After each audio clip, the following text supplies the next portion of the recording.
essentially, since we will be discussing more about the infrastructure side, it will be a more technical panel compared to the previous one. But to kick it off, I'm contributing to Lido protocol. It's a liquid staking protocol on Ethereum, connecting two types of users, stakers and node operators. Not so much into the technical side where we will dive today, but happy to let our panelists introduce themselves and their projects. Cool. Yeah, I can start. So Tarik Moon, one of the...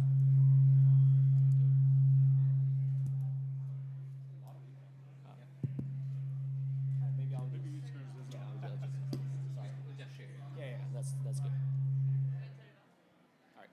All right, this is better. Tarik Moon, one of the co-founders of Affine.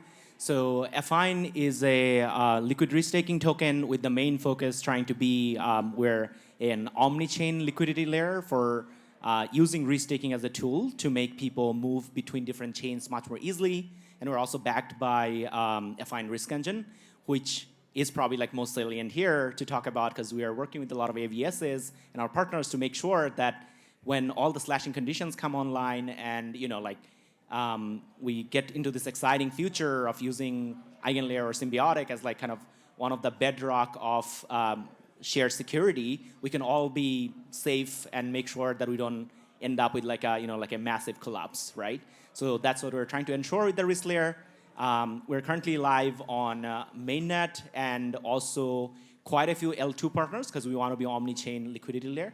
So we're live on Base, Linea, Scroll very soon, but Base, Blast, and obviously mainnet. So excited to be here.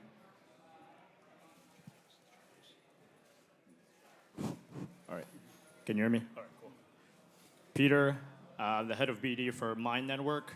Our bread and butter is FHE, fully homomorphic encryption, providing it for AI projects and also Web3 and L2 projects as well. More on the validation side, privacy, creating a shared private state for validators, and then also ensuring that the data being passed through any AI projects is being secured and not being shared around, passed around. So we're more on the security and data privacy side. Hello, hello. My name is Ingamar Ramirez, and I'm the ecosystem strategist with BitcoinOS.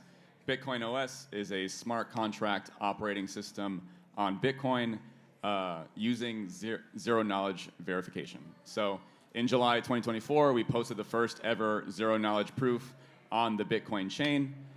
During Bitcoin Nashville, this was something that was just a theory for the last 10 years, but we proved that ZK on Bitcoin can and does exist now, and we're using ZK to now enable smart contracts, VMs, programmable tokens, trustless bridges of BTC to other layers, as well as roll-up infrastructure. Thanks. Yeah. Hi, everyone. Sudipan this side, a founder and CEO at ChainRisk and also a core contributor at RiskLayer. So we started off by building something called ChainRisk Labs, which is pretty much similar to Gauntlet and Chaos Labs, where we do like economic risk management of DeFi protocols. We've been securing more than $10 billion worth of assets across Compound, Angle Labs, major stablecoins, and major lending borrowing protocols. And we've also started going into the vault protocols like Morpho. But apart from that, we realized that risk as a metric was siloed between me as a risk manager and the DeFi protocol. So RiskLayer is where we abstracted from that black box and put it out to the hands of retail users, retail investors, as well as institutional investors. The goal is to get the next $100 billion onboarded onto DeFi and make DeFi great again. My name is Nader Dabit. I'm the Director of Developer Relations at EigenLabs, the team behind EigenLayer. Perfect. So the term AVS is an innovation, right, that came from EigenLayer. And then I don't feel enough people actually understand what does it mean being an active validated service. And in the previous panel, we actually made it clear that significance of AVSs is where the whole DeFi depends in terms of getting the rewards. So what would be the ideal AVSs that utilize shared security and how to bootstrap them to match existing deployed chains or dApps. So what are the ideal products that people would build? I think that there's a very wide breadth of products. A lot of the stuff that we expected to see has been built, but there's also been people that are just experimenting with things that maybe were a little bit unexpected. But I think that the core types of products that make a ton of sense are things that have product market fit already. So in my opinion, those would be things like oracles. They would be things like storage protocols. They would be a lot of the stuff that we kind of saw fairly early on starting to be built. And then beyond that, I think we're also just super interested in seeing things that are a little bit unique to what EigenLayer provides. So just verification of off-chain data and being able to kind of build out different use cases. A good example of that is something like a prediction market as an AVS. So instead of everyone having to use the prediction market UI, you could actually build your own user interface, and everyone can kind of inherit all of that functionality and build out different UIs, which is, in my opinion, one of the more interesting things about Web3 in general, is this idea of sharing infrastructure, sharing data, and being able to kind of like compose and build out front ends on other people's infrastructure. Beyond that, EigenDA is doing really well. We have that's kind of the first AVS that we built. We're at 15 megabytes per second. We just did an experiment where we're dumping 15 different networks on EigenDA at the current throughput, and we're only at about 50% capacity. That includes Bitcoin, it includes Ethereum, it includes Solana, includes Celestia, and 11 other chains. We're shooting it for 100 megabytes per second within the next 6 months or so. So that would make that even more hyperscale, is what we call it. We have Mega ETH building there. We have Abstract Chain, which is Pudgy Penguins. We have Movement Labs. We have a lot of great teams like Mantle also building there. And then I think my personal opinion is like ZK-TLS is super interesting. We have a couple of teams like Opacity Network and Reclaim Protocol. It allows you to kind of verify that you have human credentials in Web 2 applications without exposing your identity in Web 3 applications. This is very important for Sybil resistance, and it's a way to kind of essentially, I would say, a vampire attack traditional Web 2 user bases and bring them into Web 3. So people talk about onboarding like 1 million people or whatever the current like number is. But yeah, you can kind of do that with ZK-TLS.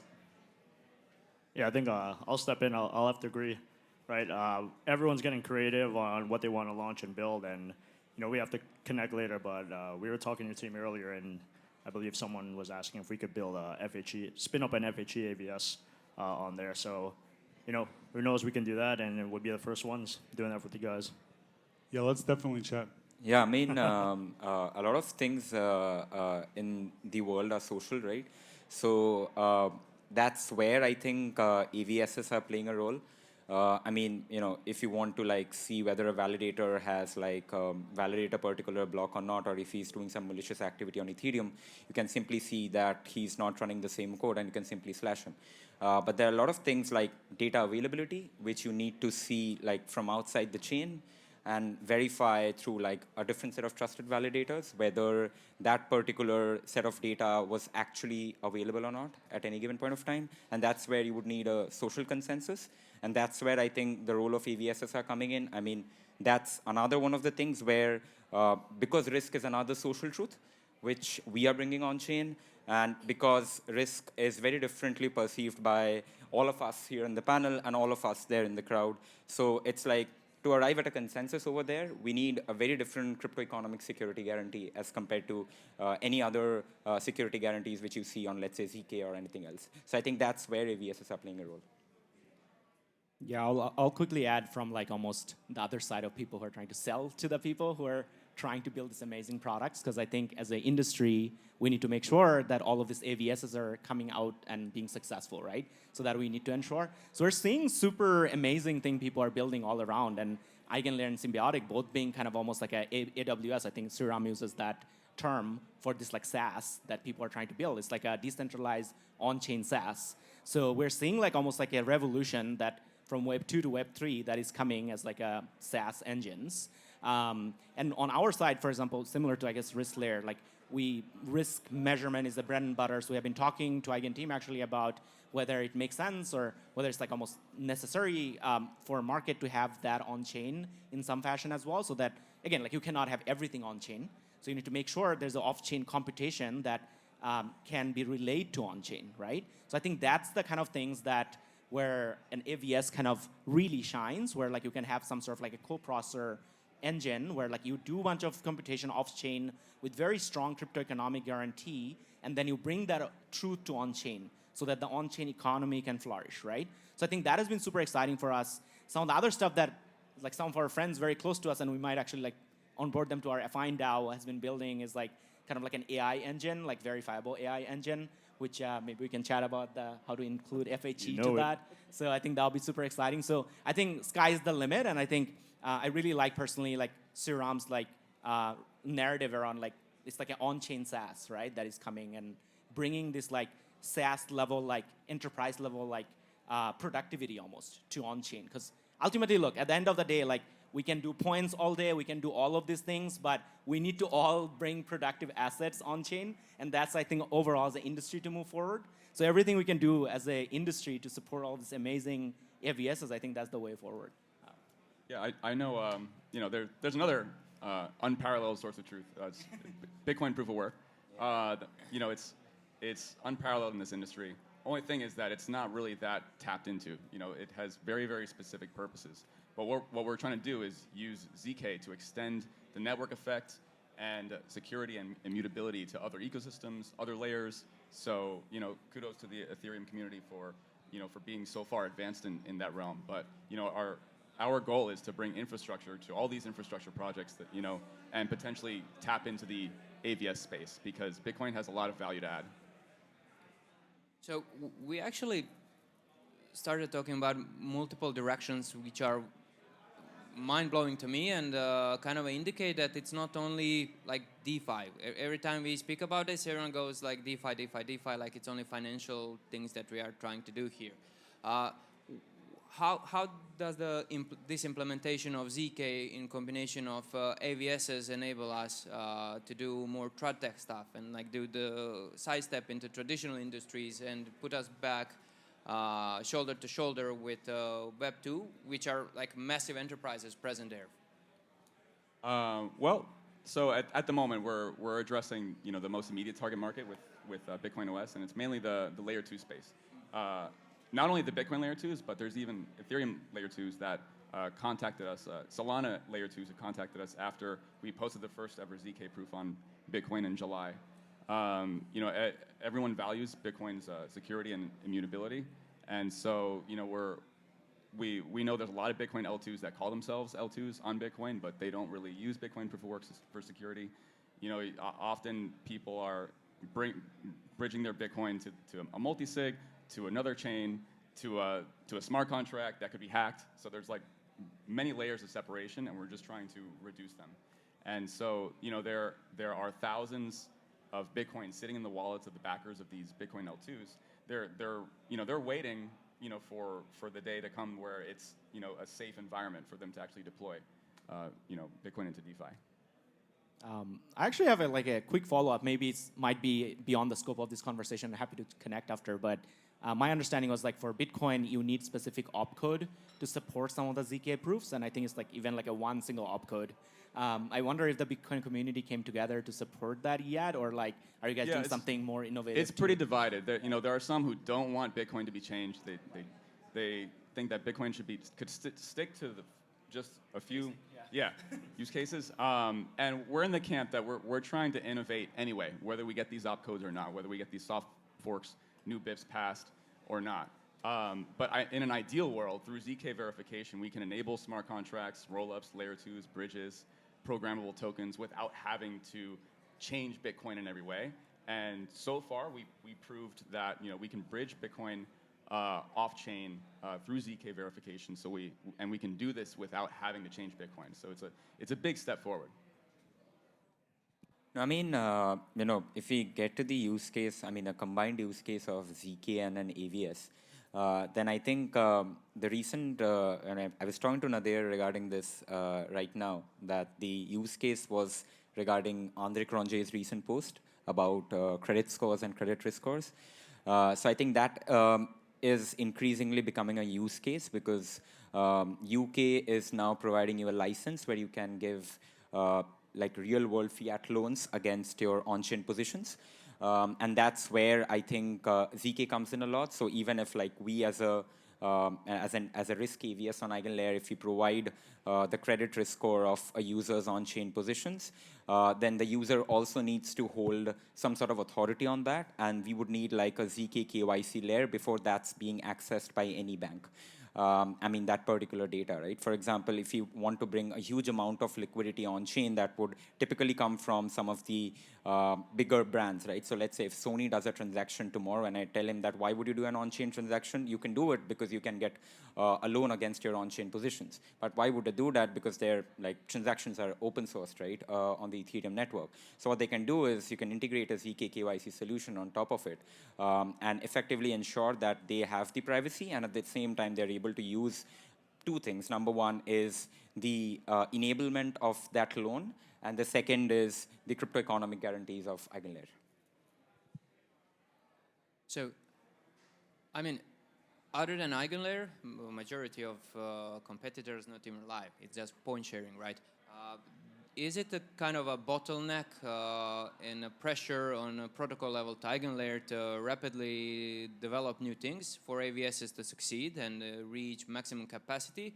Or we are already at a state where it's doable in like just enough for what it takes to deploy all of these mentioned cases? So, I mean, I believe, to the best of my understanding, because I wasn't there from day one, they wanted to launch EigenLayer with a fully built-out feature set. So they wanted to have slashing, and they wanted to have everything kind of ready to go on day one. But then they rethought how they were going to kind of roll this out, and they wanted to take their time and start by rolling out just the restaking platform, and then they were going to roll out the support for AVSs, and then they're going to roll out slashing, and they're going to continue to kind of improve. And I think that's kind of the current, that's still the way that we're shipping. We're adding a new feature, and then we're, really, really making sure it's done right, and then we're adding another feature. And you can kind of see that if you look at our Twitter. You can kind of see all the things that we've shipped just in the last month, and I think we're going to stay on that path. Regarding competitors, yeah, it's really good to have other people building in this space. Competition is really great. It forces you to kind of not only be a little bit more on top of your game, but also those people are doing really cool and interesting differentiating stuff that we can learn from each other. So I think it's really cool to kind of see more teams building and competing products. I mean, that's, I'll add to what Nader said, because one thing is from an EigenLayer perspective, the second would be from the AVS perspective who are building on EigenLayer. So one thing is that, we've never felt like that, we've got to go to testnet or mainnet tomorrow, or there's like a huge rush on that end, because, the entire EigenLayer team has been supporting us a lot on and off with partnerships with whatever research we've been doing. So we've had a conversation with Shobik Dev last week, where we presented our light paper to him and presented the early ideas of our proof of risk consensus. For us as a business, it's the major risk is risk itself.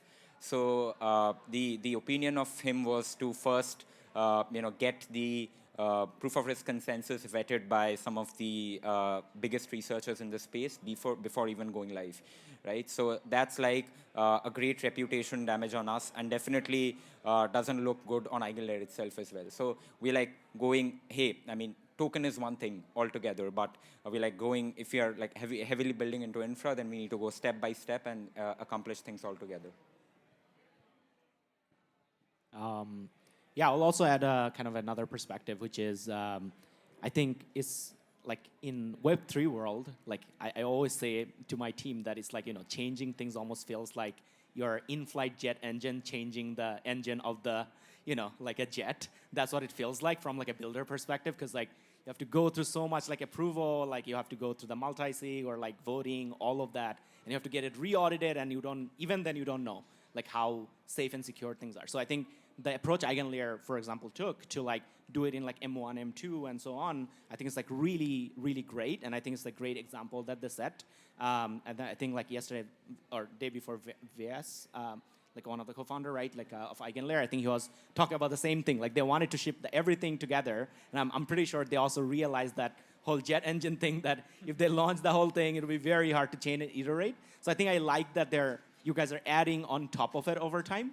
And in terms of like other projects and progress, I think like, as you said, like similarly, like we're working with, for example, Symbiotic, and I think they're doing great work. And like, I think the competition overall, I think is great for the industry because I think if you look at from a first principle, like competition is great in a capitalistic market, right? Because like it brings the best of all of us. It's great for the users too. Yeah, great for the users because like it brings down the cost of the crypto economic security, bringing down the best of all of us, right? And we're competing very fiercely, and I think that will be super exciting.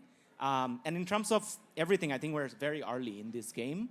But I think as an industry, and one thing I would really love to discuss is like, how can we make AVS successful really? Because like I think that's the ultimate way. Like beyond all of this, like point farming for today, like we can do it for like a year maybe, right? Like, and then we'll all be out of our jet fuel and we'll be like falling with our $20 billion TVL, right? Like that's the reality. So you need to make sure we bring like hundreds of AVSs online and we help them become successful, right? I think that's where as an industry we'll be successful.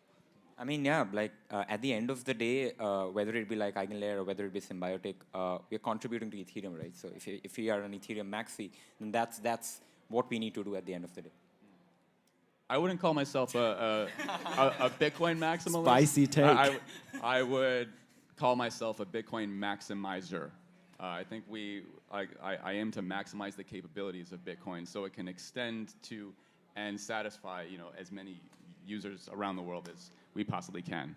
And back to what you were saying about the competition, a lot of Bitcoin rollups that we approach are they're a bit apprehensive working with us because they think that we're also a Bitcoin rollup project. But all we're doing is providing infrastructure for turning these alleged Bitcoin rollups into true Bitcoin rollups that actually roll their transactions into Bitcoin and actually bridge Bitcoin trustlessly onto their layers. So I think the startups that get furthest ahead are the ones that aren't afraid of cooperation with people that they might think are competitors. One of the hardest things in this space is actually to build a working infrastructure and then make it sustainable. And I always like to put an accent to innovation happened on Ethereum, but now we have competing ecosystems doing restaking as well. Do you find it affecting the potential sustainability of Ethereum restaking, even Bitcoin restaking, maybe in future? But then again, Bitcoin came to Ethereum to be restaked in the short term. So how do you find potential threats from, let's say, Solana? Yeah, I personally believe that every L1 that will be coming into existence that is non-trivial will probably have restaking built in, and I think that's probably a good thing. So I don't think that it's a bad thing. So I mean, in general, it just makes a lot more sense. It provides a utility for the network token that just didn't exist before, and overall, I believe it makes the network stronger. I'll add into this. Talking since we can also work with BEVM chains also. Talking with a lot of the founders there, they just want to, like you said, provide more utility to Bitcoin. I know there's some that they just want to leave it alone as it is, but if you want to get more users to also hold on to it and then lock the TVL, well, provide them a way to earn more, just like we're doing on Ethereum. So I agree with that. Yeah, I think we're living in a very modular world where you don't have to have a single monolithic chain doing everything from the transactions to the data availability to the settlement layer. We can now kind of pick and choose what we want. So there are Solana projects that they want to utilize Solana VM because it's a awesome execution environment, but they also really enjoy Bitcoin proof of work and how it's been pretty unchanged overall the last decade and a half. So thankfully, like the space is moving forward where we can kind of like handpick the best for each purpose. Don't want to interrupt this just with a little announcement. Due to heavy traffic, Nader will have to leave in 5 minutes. sorry for this inconvenience. Hope everyone understands the situation on the roads now. So in 5 minutes, Nader will leave. Your taxi is waiting. Oh, thank you for that. I guess we lost a lot of F1 fans now. Yeah, please. Yeah, so like I'll just be short. So I think ultimately one thing that as crypto founders, and to your point, really like that we often don't understand is like I'll not call it early, but I'll call it like I think the TAM for us is like so big, and we can all be successful together. And I think one of the beauty of crypto, and that's what we have been trying to do from Affine as well, especially, is like trying to partner with as many L2s as we can, as many DeFi products as we can, and as many partners as we can. Because I think if we can all make all of us collectively successful, I think that pie is really like bigger, right, than we can see. And I think that's the way for us to, as an industry, to be successful. So yeah, so I'll leave it at that. So I don't think, I personally feel threatened by that, oh, like Bitcoin is launching like, like Babylon, or like, like Solana is launching EigenLayer. Like, I think we can still all work together and grow the pie. So, slowly wrapping it up, I would love to understand and hear from each of you, what's the next breakthrough in infrastructure we are bringing to make onboarding of users reality? Got it. So I think we are heavily focused on the institutional angle of it, where if we see today, then BlackRock's $23 billion worth of Bitcoin siloed in Coinbase. Pretty much, the same will happen with Ethereum ETFs as well, where they'll have the Ethereum stored in some of the other custodians. The best thing you could do is just go ahead and stake it in Lido, right? Get a 3.5% yield on that. And maybe if they become more confident, then just get a 7% yield on it by getting into LRTs, right? But the safe 15 to 20% yield, which they could get by effectively managing risks on DeFi, that's effectively like not available at this point. You like to, you'll have to hire like 100 people team of quantitative researchers to actually do that. That becomes so simple with RiskLayer, because whether you're an institution, you have like 5 partners, like maybe across base, you have like 5 protocols through which you want to deploy your capital. You can simply integrate our APIs across all of those 5 protocols, assess the risks of your strategies live, and that's how you can onboard the institutional capital, which is getting unlocked right now post the ETFs into DeFi. That'll shoot up DeFi to a great extent.